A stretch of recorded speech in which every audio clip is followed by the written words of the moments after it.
인테리어 예쁘다. 드라마 같은 데서 보면 오크톤에 되게 짙은 나무색 많이 쓰잖아요. 진영처럼 해서 막 서로 싸우고 막 개인 사무실 위치 같은 것도 알려져 있겠네요. 드라마 보면 다 그렇게 돼요. 존경하는 재판장님 14년 동안 변호사 하면서 5손가락에 꼽거든요. 구치소 내에서 온갖 이상한 루머와 소문들이 막 누구를 변호했는데 무죄가 나왔다. 신격화돼서 소문이 나요.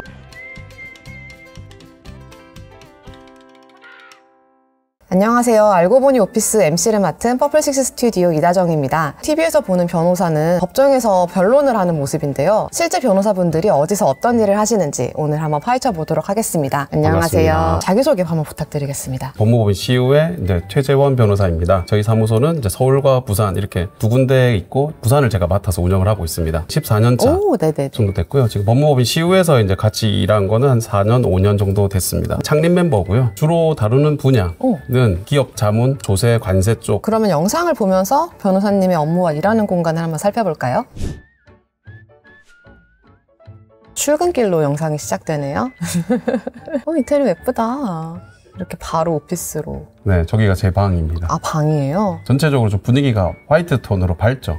네. 드라마 같은 데서 보면은 변호사 오피스 되게 약간 오크톤에 되게 짙은 나무색 많이 쓰잖아요. 흔히 생각하는 변호사 사무실의 이미지이기 때문에 드라마가 그렇게 채택한다 생각을 하거든요. 근데 지금 보면은 신경 되게 많이 쓰신 것 같아요. 특히 저는 천장. 네, 저거 알아보시네요. 네. 저 천장은 정말 제가 인테리어 해주시는 분한테 직접 요구를 해서 만든 천장이거든요. 변호사 사무실은 대부분 좀 딱딱하고 네모지고 이제 사건이나 일도 좀 그렇거든요. 그러다 보니까 둥근 어떤 곡선의 어떤 것들을 좀 놓고 싶었는데 사무실 공간이 전부 다 뭐 사각형 딱딱하다 보니까 천장이라도 그러면 이렇게 포인트를 좀 줄 수 있냐라고 해서 둥글게 저렇게 만들어서 인테리어를 했었습니다. 저 사무실이 사실은 중국집이었어요. 원래 중국집 굉장히 좀 기름때 다 철거를 했는데도 계속 냄새가 나는 거예요. 그래서 그 냄새를 없애는 데만 한참 걸렸어요. 천장도 중국집 특유의 그런 천장들이었는데 이걸 도저히 둘 수가 없어서 다 갈자 해서 저렇게 이제 만들게 됐었습니다. 처음 입구에는 이제 직원분들이 많이 배치가 되어 있고요. 그 사이드 부분으로 전부 변호사님들 방이 다 배치가 되어 있습니다. 번호가 붙어 있죠. 방마다. 변호사님들 방이거든요. 전부 다. 아, 네네. 창문 쪽으로 이제 변호사님들 방을 배치를 하다 보니까 저렇게 되어 있습니다.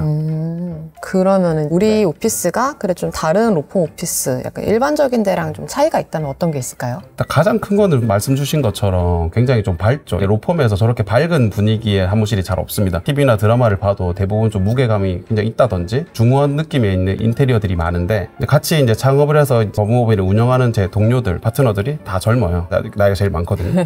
이제 그러다 보니까 좀 젊은 분위기로 좀 으쌰으쌰 좀 열정적으로 일할 수 있는 분위기를 만들어 보자라고 해서 이제 밝은 분위기를 좀 채택을 하게 됐고 조명도 보면 굉장히 많거든요. 그럼 지금 보면 조명이 여기 라이트 조명 조금만 박혀 있는 거 있고 동그라미 안에 간접 조명 또 들어가고 보통 이제 사람들이 인테리어를 계속 하다 보면 가장 돈 많이 쓰는 게 조명이란 말 하거든요. 그래서 저는 인테리어에 신경 썼다는 말이 진짜 허투루 하신 말씀이 아니구나. 출근 시간은 어떻게 돼요? 출퇴근 시간은? 원래 이제 직원분들 기준으로는 9 to 6 파트너 변호사들은 9시 출근이 딱 정확하게 지켜지진 않아요. 그 전날 야근을 많이 한다든지 뭐 고객 접대를 한다든지 하는 경우도 많고 고정되어 있지는 않습니다. 근데 사실 저는 이제 가급적이면 9시에 좀 출근하려고 해요. 직원분들 출근하는 시간에 맞춰서 출근해야 전체적인 사무실도 이제 이 시간에 맞춰서 일을 하는 거다 말하는 느낌도 들고 또 변호사님들이 좀 너무 늦게 출근하면 직원분들도 좀 일하면서 좀 변호사님들이랑 커뮤니케이션을 해야 되는데 잘 안 될 때가 있거든요. 방금 전에 파트너라고 말씀하셨는데 로펌에서 좀 쓰는 그 표현이라고 하는 게 어떤 식으로 구분이 되는 거예요? 변호사들 직급을 그렇게 나뉠 수 있는데 근데 어서 변호사는 이제 어소시에이트 로이어라고 해서 월급을 받고 주어진 일을 하는 변호사, 고용된 변호사라는 뜻이죠. 파트너 변호사들은 각자 영업을 하고 자기 매출을 일으키는 같이 동업을 하는 변호사라고 보면 됩니다. 어서 변호사에서 이제 연차가 많이 차고 하면 본인도 독립을 하고 싶고 영업을 하고 싶고 거기서 매출을 일으키고 싶을 때는 이제 파트너로 승진을 하고 파트너 승진 심사도 좀 보거든요. 그래서 나랑 같이 동업할 수 있는 능력이나 자격이 있냐 이런 걸 보고 파트너로 올리거나 할 수도 있습니다. 드라마에서도 그런 거 있잖아요. 한 명의 파트너 변호사 밑에 부하 직원들이 이렇게 막 딸려서 이렇게 같이 우르르 다니는 이미지가 있고 진영처럼 해서 막 서로 싸우고 막 그러잖아요. 네네. 영상에서는 좀 그런 게 과장됐을 수 있는데 큰 대규모 로펌 같은 경우는 조금은 있습니다. 그 각 파트너 변호사님들이 많다 보면 아무래도 좀 친한 변호사님 아닌 변호사님들이 갈릴 거고 소속 변호사들한테 일을 시키더라도 다른 파트너 변호사님 내 일 먼저 해달라 이렇게 하면 좀 갈등이 생길 수 있습니다. 근데 조금 과장된 부분이 있지 않나. 너무 그렇게 같은 사무실 내에서 반목이 있으면 이제 뭐 같은 사무실에 못 있죠. 그럼 파트너 변호사들의 이 개인 사무실 위치 같은 것도 좀 알려져 있겠네요. 중요하죠. 사실 제가 부산 대표를 맡고 있다는 그 이유만으로 제 방이 제일 크거든요.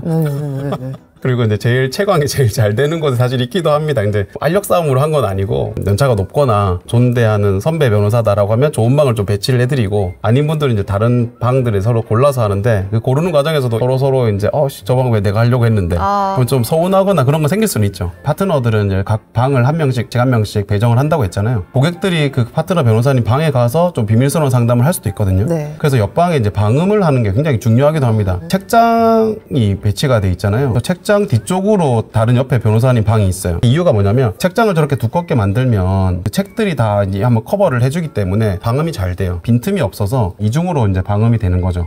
제 방에서 이렇게 통화를 하면 옆방이 하나도 안 들려요. 오, 어려운데 그거. 네네. 다들 이제 전시용으로 이제 꼽아놓은 거 아니냐. 재밌는 게 저 책들은 실제 우리 실무에 바로 쓰는 책들이거든요. 네. 우리 드라마나 영상 같은 거 보면은 저런 책이 아니라 굉장히 오래된 고서라든지 막 이런 걸 꼽아놨어요. 감히 말씀드리는데 그 책들 아무도 안 보시거든요. 저거 진짜 보는 책이다. 변호사방에 책이 너무 없으면 고객분들이 와서 보고 이 변호사는 일을 하는 변호사야 아니면 노는 변호사야 라고 생각할 수 있고, 그 다음에 하나는 본인이 공부할 때 계속 봤던 책들이잖아요. 공부할 때도 뭐 패드나 이런 걸로 공부를 하지 않으니까 본인이 공부할 때 익숙하게 봤던 책들 바로바로 찾아볼 수 있잖아요. 메모도 해놓은 것도 있을 거고. 옛날에 어땠는지 모르겠지만 요즘 드라마는 변호사들이 이게 서류를 이렇게 쌓아놓고 이런 이미지잖아요. 이거 다 출력해서 보시는 이유가 있나요? 실제로 요즘은 좀 덜한데 10년, 15년 전만 해도 이제 판사님들, 검사님들, 변호사님들 다 퇴근할 때 이제 기록을 싸들고 집에 가서 일하는 분들도 있거든요. 분홍색 그 포장 보자기 기록을 이렇게 싸가지고 양손에 들고 집에 가는 분들이 굉장히 많았어요. 집에 가서 보겠다 이러면서 이제 요즘은 좀 덜하죠. 뭐 태블릿으로도 보기도 하고 이제 그럼에도 불구하고 저렇게 이제 영상에 보면 저희 기록이 출력이 돼 있고 네네. 하거든요. 변호사들이 담당하는 사건들이 태블릿 화면 하나, 모니터 화면 하나에서만 보면서 해결할 수 있는 사건들이 별로 없어요. 판례도 있어야 되고 이론도 봐야 되고 관련된 사건의 어떤 기록들, 상대방이 낸 서면도 봐야 되고 내가 냈던 서류도 봐야 되고 증거 기록도 봐야 되거든요. 한 화면에 다 띄울 수가 없는 자료들이 너무 많습니다. 그러다 보니까 이제 빨리빨리 신속하게 보려면 여전히 아직도 출력해서 보는 경우들이 많아요. 점점점 이제 페이퍼리스로 가기는 하는데 그럼에도 불구하고 변호사의 일이 계속 이렇게 페이퍼 없이 출력 없이 할 수 있느냐, 그게 좀 힘들 것 같아요.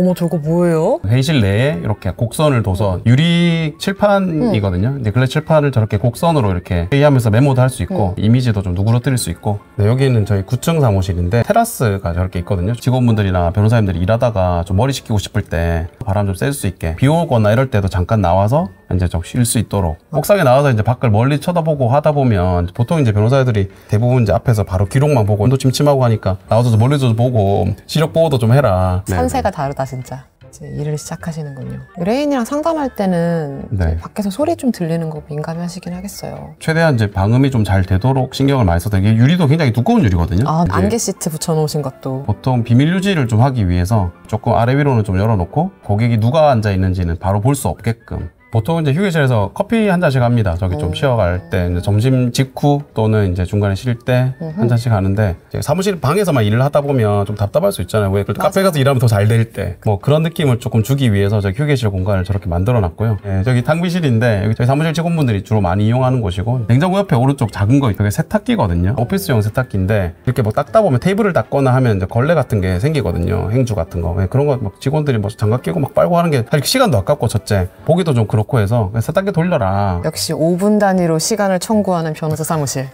네. 아무래도 이제 변호사 사무실의 업무가 다 스트레스를 받고 일이 많거든요. 직원분들이 좀 지치지 않고 좀 편안한 분위기에서 틈틈이 좀 쉴 수 있는 공간을 좀 주고 싶었습니다. 그래서 전체적으로 방도 좀 넓게 만든 이유가, 너무 답답하고 이제 좁은 공간이면 일을 하면서도 좀 굉장히 경색될 수 있고, 외부적으로도 나 정말 그래도 깨끗하고 예쁜 사무실에서 일한다라는 자긍심을 좀 주고 싶었어요. 네. 창의적인 업무가 있고 정확해야 되는 업무가 있는데 가장 대표적인 정확해야 되는 업무다 보니까 거기서 오는 스트레스를 완화할 수 있는 방법을 공간적으로 되게 다양하게 시도하신 것 같아요. 재판하러 가시는구나. 법원이군요. TV나 드라마에서 보는 법정에서 막 얘기하는 것들은 잘 이루어지진 않고요. 일반적으로는 소리로 다 이제. 저도 옛날에 소액 사기 때문에 재판을 한 적이 있어요. 처음 이제 법원에 가게 돼서 약간 설레서 간 거예요. 그냥 딱 보시더니 판사님이 조회 보더니 뭐 더 있으십니까? 아니요. 그럼 다음번으로 가겠습니다. 끝난 거예요. 5분도 안 걸린 5분도 안 걸린 거예요. 아니 내가 봤던 드라마들은 막 중간에 변호사가 나타나서 있습니다 막 이러고. 좀 드라마와 이제 실제 간에 이제 괴리가 좀 있죠. 그리고 이제 재밌는 게 드라마 보면 다 그렇게 돼요. 존경하는 재판장님 하잖아요. 법정에서 지금까지 14년 동안 변호사 하면서 존경하는 재판장님이라는 표현을 쓰는 분을 5손가락에 꼽거든요. 제 친한 판사님들이 있어서 여쭤봐요. 실제 그런 사람 있냐? 하면 판사님 했는데 많지 않다. 둘째, 그런 얘기 들으면 어떠냐? 너무 오글거린다. 고개를 들지 못한. 방송 촬영이 있어서 방송국 가는 중이었던 것 같아요. 프로그램 중에 이제 변호사들이 요즘 이제 나와서 막 상담하거나 아니면 사건을 설명해주거나 하는 프로그램들이 꽤 있지 않습니까? 이제 지역 방송에서 하는 프로그램을 제가 참여를 하고 있어서 거기 가서 이제 방송 촬영하고. 넥타이 맬 시간도 없어요. 넥타이를 보통 그래서 운전하다가 이제 신호가 걸리잖아요. 네. 그럼 그때 매는 경우들이 꽤 있습니다. 이제 짧은 시간에 신호가 걸리면 매거나 아니면 이제 도착해서 매거나. 특히나 여름 시절에는 너무 더우니까 넥타이 매고 계속 다닐 수가 없잖아요. 법정에 너무 화려한 옷을 입고 오는 변호사님들이 가끔 있어요. 패셔니스타 변호사님들이 좀 있습니다. 금발이 너무해라는 영화 있지 않습니까? 거기 보면 좋아요. 이제 너무 화려한 옷을 입고 와가지고 이제 법정에서 지적받는 그런 장면이 있거든요. 실제로 그런 경우들이 간혹 있습니다. 판사님들이 보고 직접적으로 얘기하시진 않겠지만 뒤에서 그 변호사 좀 뭐 법정에 왔는데 너무 그런 옷을 입고 온 거 아니냐. 변호사님들 항상 옷이 이렇게 늘 똑같은 옷을 입고 대부분 정장을 입으니까 나의 패션은 이만큼인데 네. 항상 이 정도로 이렇게 맞춰야 되니까. 변호사장이 또 좁다 보니까 서로 얘기하다 보면 야 무슨 변호사 아니야, 그분 뭐 어떤 옷 입고 왔다더라. 와 그래요? 네, 그런 경우 있습니다. 변호사들이 밖에 나가도 외근하면서도 휴대폰을 굉장히 많이 봐요. 고객분들은 전화가 연결이 잘 안 되거나 하면은 되게 답답해 하시거든요. 그래서 수시로 저렇게. 그것도 궁금한 거 있어요. 미국 드라마에서 많이 나오는 건데 구치소? 잡혀간 사람한테 변호사 연락해서 오는 경우 있잖아요. 네. 전화를 누가 해줘요? 그럴 때? 보통은 우리나라 같은 경우는 네. 구속이 돼버리면 이제 가족들이나 지인들이 섭외를 해주는 경우가 많습니다. 어느 변호사가 접견 갈 거야 해가지고 이제 가서 구치소가 접견하는 경우가 제일 많고 또 구치소 내에서 이제 수감자들이 직접 이제 그 교도관에게 얘기를 해가지고 나 어떤 변호사 좀 불러달라 이렇게 해서 이제 구치소나 교도소에서 전화 오는 경우도 있어요. 그래도 재밌는 게 구치소나 교도소 내에서는 굉장히 이제 대화나 이런 창구가 단절돼 있잖아요. 제한적이고. 네. 구치소 내에서 온갖 이상한 루머와 소문들이 막 돌거든요. 수용자들끼리 예를 들어서 어떤 변호사님이 구치소에서 누구를 변호했는데 무죄가 나왔다 이러면 그게 소문이 그냥 뭐 신격화돼서 소문이 나요. 그러니까 야, 걔 무죄 받았대 이러면 그 옆방 다 소문이 나는 거예요. 그러니까 그 변호사 만나고 싶다 해가지고 연락 오는 경우도 있고. 아이고야. 구치소 내에서 얼마나 이제 홍보를 잘하느냐도 이제 형사 사건 많이 하는 변호사님들은 굉장히 뭐 집중해서 관심 가지고 있습니다. 수용자들한테 얘기해가지고 주변에도 홍보 좀 해달라 이런 분들도 있고요. 근데 구치소 내에서 약간 신격화된 변호사들이 몇 분 있어요. 진짜 PR 방법이 정말 다양하네요. 전 심지어 구치소에서 바이럴을 돌린다는 건 생각도 못했어요. 지금 방송국도 PR이잖아요. 어떻게 네, 보면 네. 이제 요즘 뭐 TV, 유튜브 이런 식으로 PR은 어떤 식으로 많이 하세요? 저 같은 경우는 이제 블로그 마케팅 쪽을 조금은 활용하는 편이고요. 그럼에도 불구하고 여전히 가장 중요한 건 누군가의 지인의 소개가 제일 사실을 신뢰할 수 있는 상담을 와서도 바로 이제 계약 체결률이 높습니다. 이제 돌아오셨군요. 지쳐 보이시는데요. 오후가 되면 저렇게 머리도 어디에 가서 눌러져가지고 가급적이면 야근을 사무실에서 하는 편입니다. 바짝하고 네. 가시는 게 확실히 네. 앞에 계신 분 직원분이신 거예요. 아닙니다. 저희 소속 변호사님인데 사건 얘기 좀 하고 저분도 퇴근 못하고 있는 거죠. 사실 노동법을 제일 못 지키는 직군 중에 하나거든요. 그렇군요. 일이 많다 보니까 요즘은 좀 덜한 것 같습니다. 전체적으로 야근을 좀 가급도 안 하게끔. 변호사님들도 그런 게 있나요? 뭐 내일 우리가 재판이야. 그러면 야근하고. 네. 보통 이제 서류 제출 기한이 정해져 있거나 이제 재판 직전에 뭐 야근하는 경우는 별로 없습니다. 아까 말씀드렸지만 재판 전에 이미 서류로 대부분의 일들이 오고 가기 때문에 그걸 작성하기 위해서 하거나 또 이제 고객분들이 사건을 이렇게 맡기거나 할 때 충분한 여유를 주고 맡기지 않거든요. 그렇죠. 당장 갑자기 연락 와서 내일까지 좀 안 될까요? 이미 오후 5시예요. 그런 경우들이 어쩔 수 없이 그 직업의 특성상 발생하는 경우들이 많습니다.